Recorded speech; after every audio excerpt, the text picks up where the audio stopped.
you think of a guy like that, you think of a wrestler, but this guy, although he is absolutely a good grappler, his kicks are fucking insane. And he can wrestle too, huh? He can wrestle too. But he's, as a striker, is where he really shines. He throws nasty kicks to the body. Just a really good striker. Tough as fuck. And undefeated. But he's a guy that's like not getting a lot of hype for whatever reason. But I think he's someone to keep an eye on. It's the first time I've ever saw him, yeah.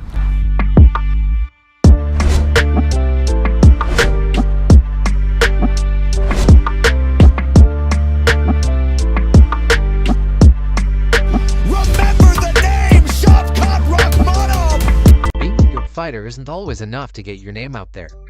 No, sometimes the raw talent needs to be backed up with some luck, some finesse, something well-timed that can really put your name on the map.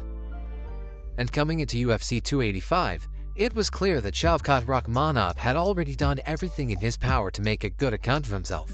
16 fights had produced a whopping 16 finishes, a clean 100% stoppage record.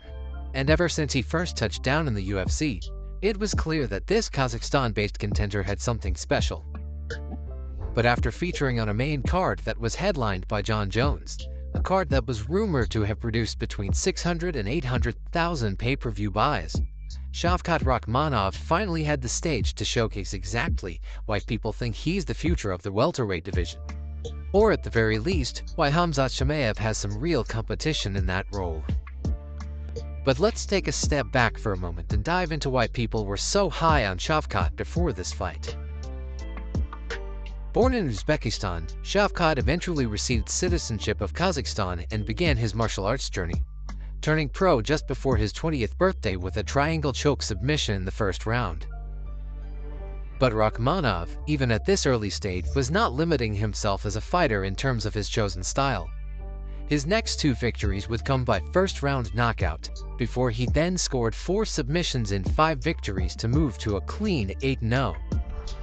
At this point, you could see him developing into a potent submission threat. But just in case anyone wanted to put a label on him, Shavkat scored 4 straight knockouts just to balance the books.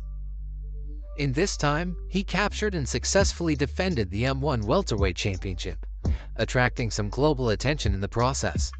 The first 12 fights of Rakhmonov's career were just about as destructive as you could ever hope for. And sure enough, it didn't take long for the UFC to get very, very interested in this guy. In fact, Dana White and his team were so convinced that Shavkat was for real that they matched him up with some formidable opposition straight away. Shavkat made his UFC debut against the 33-fight veteran Alex "Cowboy" Oliveira, a major step up in competition compared to the guys he had fought on the regional scene. But watching this fight, you'd be forgiven for thinking that Shavkat was right at home. And before the first round was through, Rakhmonov had scored the biggest win of his career to date, a deft guillotine sub over a highly experienced opponent. As far as debuts go, this was an incredibly impressive showing, a performance that proved that this Kazakh prospect was ready for yet another step up. And though his fight with Michel Prazeres was more of a step sideways than a real boost in opposition, Rakhmonov did not disappoint, nailing his opponent with a spinning wheel kick before catching him with a perfectly timed intercepting knee. Before Prazeres had time to clear the cobwebs, Shavkat was on him, locking in the rear naked choke for the second round finish. And once fight number 3 came around, Rakhmonov had gotten the full attention of the hardcore fanbase. This time, Carlston Harris was his opponent, a guy on a 5-fight win streak seen by some as a strong prospect in his own right.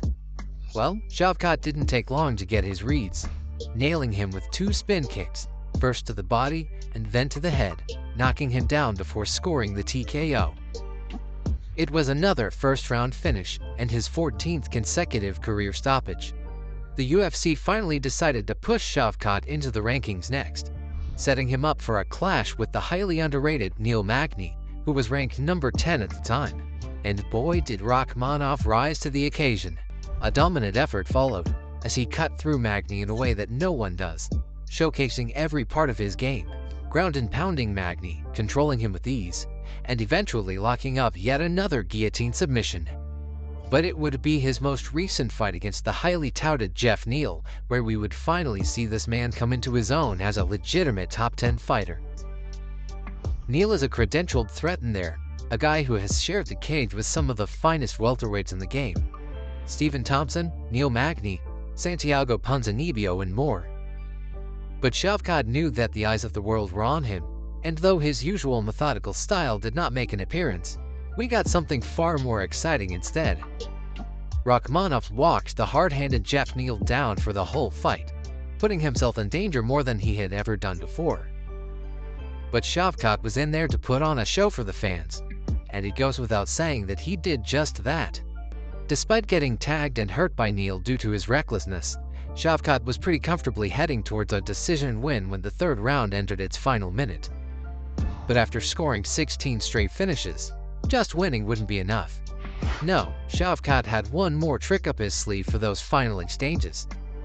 And after hurting Neal with a stiff right hand, he went to work in the clinch with his knees and elbows, eventually opening up the opportunity to score a fight-ending, standing rear naked choke that seemed to have elements of a bulldog choke in there. It was his greatest victory to date, and again, what a stage to do it on.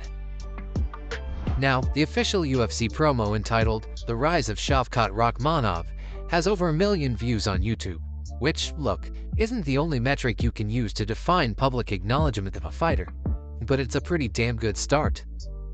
In terms of making a statement under the bright lights, yes, we saw Shavkat take a few more shots than usual, and he was most certainly forced to rely on his granite chin. But with all those fans in attendance, and the hundreds of thousands, perhaps even millions watching around the world, Rakhmonov showed himself to be more than capable of digging out victory in a truly violent contest. If it was your first time watching him in action, or if perhaps the nuances and subtleties of MMA aren't yet obvious to you, you'd be forgiven for thinking that this guy is like a welterweight answer to Justin Gaethje or Charles Oliveira, a fighter who relishes chaos. Well, although that is true to some extent, don't lose sight of the fact that he's also a very technical fighter. It's kind of crazy to notice that Shavkat isn't really a fast starter. No, he begins his fights slowly and waits for his opponents to give him openings, making him something more like a combat supercomputer than anything else. And though he's not a wild man, his record of consecutive finishes, which now stands at 17 straight, speaks for itself. 8 knockouts and 9 submissions is a pretty even split. But you'll notice how he uses his wrestling to set up ground and pound, just as he uses big moments on the feet to drop and eventually submit his opponents. He's a complete fighter, a fan-friendly fighter, and, looking up the rankings, you kinda have to give the man his top 5 test before too long.